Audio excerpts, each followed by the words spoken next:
পাঁচটা অব্দি বস, বসে তো সতীনকে দেখতে পাবি। বাদ দাও তো তোমার এই পাগল বন্ধুর কথা।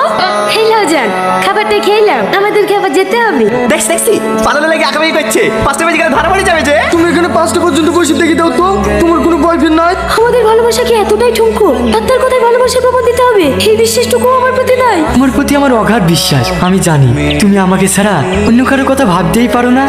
তাহলে আমাদের ভালোবাসার সম্মান রাখতে তুমি আমাকে ছেড়ে দাও। আচ্ছা ঠিক আছে। এই শালা ফেসে গেল। এই তুই চুপ। ভালোভাবে যাও, পৌঁছে ফোন করবা, তোমার সাথে আমার অনেক কথা আছে। আচ্ছা ঠিক আছে, তুমিও ভালোভাবে যাবা। সারপ্রাইজ! এটা কে? তোমার ভাই নাকি? তুমি এত তাড়াতাড়ি চলে আসলে যে? তোমার তো 5টার সময় আসার কথা ছিল। অফিসটা আজকে একটু আগে ছুটি হয়ে গেছে, তার জন্য তো সারপ্রাইজ দিলাম। তোমাকে সারপ্রাইজ ভাই, ওইটা আমার ভাই না, ওইটা তোমার সতীন। সতীন মানে?